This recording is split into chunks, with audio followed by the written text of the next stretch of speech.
सेहतमंद कैसे रहा जाए, साइंस क्या कहती है, ये जानने के लिए ये चैनल सब्सक्राइब करें और बेल आइकन को लाजमी प्रेस करें ताकि आप कोई भी अपडेट मिस ना करें। अस्सलाम वालेकुम, मैं हूं डॉक्टर काज़मी। मेरी आज की वीडियो का टॉपिक है दमा। इसको इंग्लिश में आस्मा कहते हैं और इस वीडियो की फरमाइश मेरे फेसबुक के एक व्यूअर ने की थी।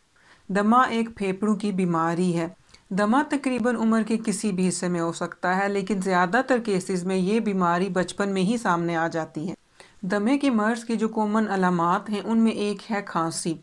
इसके अलावा मरीज़ जब सांस लेता है तो ऐसे लगता है कि जैसे कोई सीटी सी बज रही हो और अक्सर उसकी सांस उखड़ना शुरू हो जाती है। इसके अलावा उसको चेस्ट पे काफ़ी खिंचाव सा महसूस होता है, जैसे कि उसकी जो चेस्ट है वो काफ़ी जकड़ी हुई है। ऐसी चीज़ें जो दमे के मर्ज़ को ट्रिगर करती हैं उनमें आ जाता है सर्दी, वायरसेस। अगर किसी ने पेट्स रखे हुए हैं जैसे कुत्ते या बिल्ली के बाल जो होते हैं उनकी वजह से दमा ट्रिगर हो जाता है। इसके अलावा धुआं जैसे सिगरेट के स्मोकिंग की वजह से, पोलन्स की वजह से, डस्ट यानी गर्द की वजह से, अगर घर में कोई एयर फ्रेशनर इस्तेमाल करता है और बाज़ लोगों को एक्सरसाइज करने की वजह से भी दमे का अटैक हो सकता है। बाज़ लोगों में जो चीज़ दमे के अटैक का बायस बनती है हो सकता है कि किसी दूसरे मरीज़ में वो चीज़ें दमे के अटैक का बायस ना बनती हूँ। इसलिए आप लाजमी अपने जहन में रखें कि जब भी आपको दमे का अटैक होता है तो आखिर वो किस चीज़ की वजह से ट्रिगर हुआ है, फिर आप उन चीज़ों से कोशिश करें कि इज्तनाब करें। जो सबसे कॉमन दमे का ट्रीटमेंट है वो है इन्हेलर्स।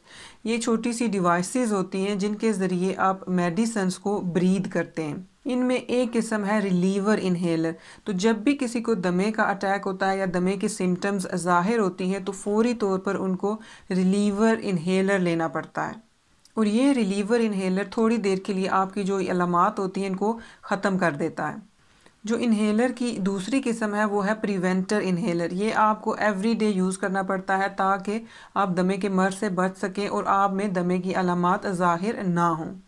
और कुछ दमे के मरीज़ों को टैबलेट्स भी दी जाती हैं।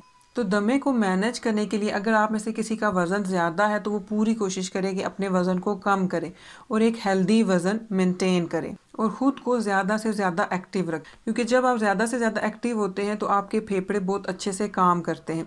इसके अलावा आपका इम्यून सिस्टम काफ़ी बेहतर होता है और जब आपका इम्यून सिस्टम बेहतर होता है तो आपका जिस्म सर्दी और वायरसेस वगैरह से अच्छे से मुकाबला कर लेता है। मैं मेंशन करूंगी कि बाज़ लोगों को एक्सरसाइज करने की वजह से भी दमे का अटैक हो सकता है। तो अगर आपको लगता है कि आपके साथ ये मसला है कि एक्सरसाइज करने की वजह से आपको दमे का अटैक होता है तो अपने डॉक्टर से लाजमी मशवरा करें। मैं उम्मीद करती हूँ कि आपको ये वीडियो अच्छी लगी होगी। कमेंट्स में लाजमी बताइएगा।